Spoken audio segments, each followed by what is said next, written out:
হয় ৰাজদীপ চাওক প্ৰথমে আপোনাক বহাগ বিহুৰ প্ৰতি ওলগ জ্ঞাপন কৰিছোঁ আৰু যিহেতু আজি গৰু বিহু আৰু গৰু বিহু বুলি ক'লেই আচলতে এটা বেলেগ এটা পৰিৱেশ সকলোতে বিৰাজ কৰে যিহেতু কৃষিজীৱী অসমীয়া গোধনে হৈছে মূল গোধনৰ মংগল কামনা কৰিয়ে যিহেতু আজি বহাগৰ প্ৰথম নহ'লে পূৰ্বৰ দিনটো আজি যিহেতু গৰু বিহু হিচাপে যিহেতু পালন কৰা হয় আৰু বৰ্তমান মই উপস্থিত আছোঁ ডিব্ৰুগড়ৰ আৰু মই ২৭ ঘূৰিয়াত মই উপস্থিত আছোঁ আৰু ইয়াত মই আপোনাক দেখুৱাওঁ ইমূৰৰ পৰা সিমূৰলৈ ৰাইজৰ এটা কি আনন্দ উল্লাস পুৱাৰে পৰা গৰু বিহুৰ বাবে যথেষ্টখিনি আয়োজন কৰা হৈছে ৰাইজ ওলাই আহিছে কাৰণ ইয়াৰ কাষতে এটা খুঁটি আছে আৰু এই খুঁটিটোক কেন্দ্ৰ কৰি এই গাঁৱত আচলতে গৰু বিহুৰ যিটো পৰম্পৰা এই পৰম্পৰা পূৰ্বৰ পৰা খুব সুন্দৰভাৱে পালন কৰি অহা হৈছে আপুনি কোৱাৰ আজিকালি হৈছে গৰু বিহুৰ যি দৃশ্য সেয়া অলপ বিৰল হৈ পৰিছে কাৰণ বিভিন্ন ধৰণৰ অসুবিধাৰ বাবে বা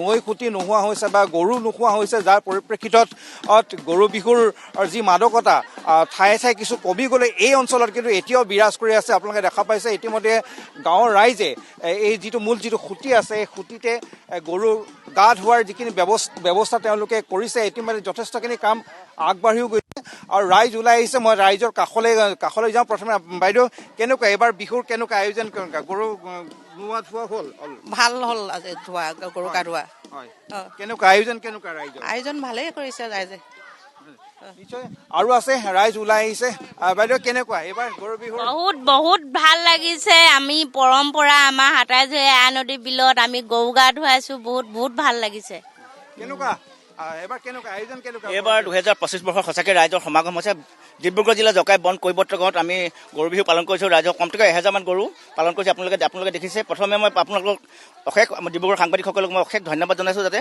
এই যি আমাৰ অতীত পৰম্পৰা ৰক্ষা কৰা দৃশ্য আপোনালোকক অসমবাসীলৈ বাৰ্তা প্ৰেৰণ কৰিছে আমি সঁচাকৈ সুখী হৈছোঁ আজি সকলোৱে আপোনালোকৰ ১০০০মান গৰু গা ধুৱাইছোঁ এখন বিলৰ পাৰতে জকাই বন কৈবত্ৰ গাঁও ২৭ ঘৰীয়া এয়াসুতিত আমি গৰু গা ধুৱাইছোঁ সঁচাকৈ বহুত ভাল লাগিছে উলহ মালহে গা ধুৱাইছোঁ ভাল লাগিছে আৰু লগতে আমি অসমৰ সকলো ৰাইজলৈ আমি বাৰ্তা প্ৰেৰণ কৰিছোঁ যাতে এই গৰু গা ধোৱাৰ পিছতে যাতে অসমৰ সকলো ৰাইজৰ শান্তি পৰিৱেশত বিৰাজ কৰে তাৰ কামনা খুব সুন্দৰ হৈছে এইবাৰ খুব সুন্দৰ বিহুৰে আমাৰ এই বিহু এটা নামেৰে আমাক এই জ্যেষ্ঠজনকে হেৰি কৰিব ক'লো আৰু অতি কৈছে নেহৰ এই মুগাৰে মহুৰা ঐ তাতোত কৈছে নে হৰৈ মাকুৰ তাতোত কৈছে নে হৰ বহাগৰ বিহু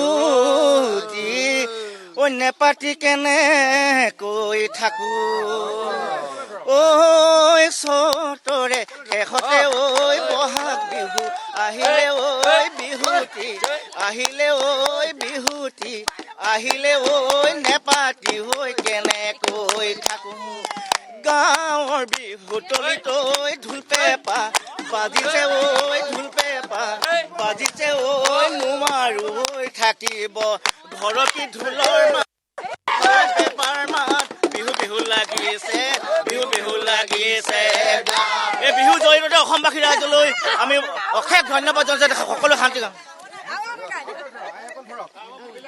আমাৰ মহিলাখিনি এটা অনুৰোধ জনাইছোঁ চতে গৈ বহাগে পালেহি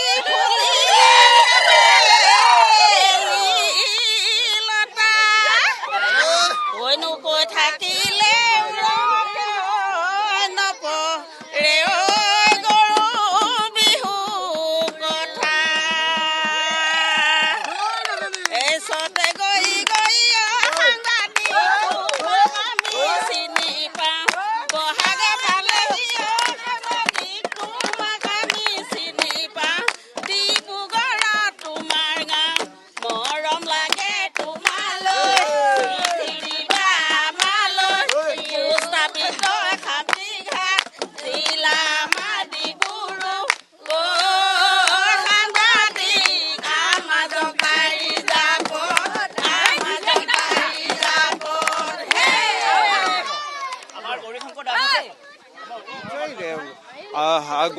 গৌৰী আছে কেনেকুৱা এইবাৰ বিহুৰ আয়োজন কেনেকুৱা গাঁৱৰ ৰাইজৰ মনবোৰ কেনেকুৱা এইবাৰ ৰাইজৰ যদিও ৰাইজৰ মন বহাগৰ বিহুত সদায় ভালেই থাকে আজি গৰু বিহু আজি পুৱা 5 বজাৰ আগতেই আচলতে সোনকালে আমাৰ ইয়াত গা ধোৱা পৰম্পৰা আছে। শুই উঠিয়েই গৰুসমূহ ৰাইজে একে জেগাতে লৈ আহি পেলাই গৰু গা ধুৱাই। আজি অকণমান পলমে হৈছে, ইতিমধ্যে গৰু গা ধোৱা পৰ্ব হৈ গ'ল আৰু এইবাৰ বিহু বতৰেও আমাক লগ দিছে, সুন্দৰ হ'ব।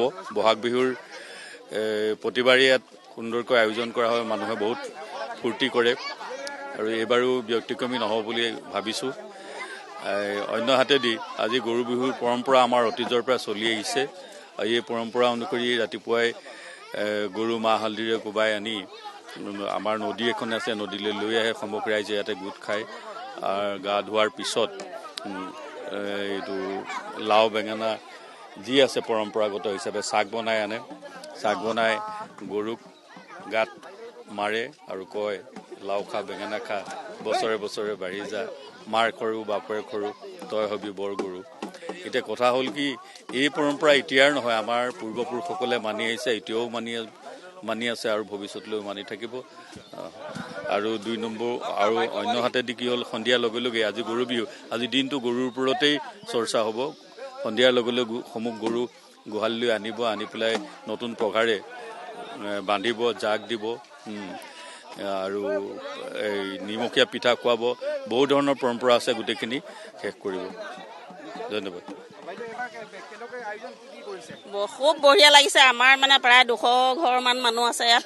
প্ৰত্যেক বছৰে গৰু বিহু এটা গা ধুওৱা হয়, আমাৰ পৰম্পৰাগত নিয়ম। যোৱাকালি উৰুকা হৈছে। আমি ঘৰুৱা সাজ পানী, ভাজি, মাছ মাংস সকলোখিনি খাই চাকি লোৱা হৈছে। বহুত বহুত ধন্যবাদ আপোনালোকলৈও নৱবৰ্ষৰ শুভেচ্ছা থাকিল নতুন বছৰৰ। বহুত বহুত ধন্যবাদ আপোনালোকৰ। কণী যুঁজাৰ পৰ্ব ইতিমধ্যে আৰম্ভ হৈছে, গতিকে আমি ইয়ালৈ গৈছোঁ।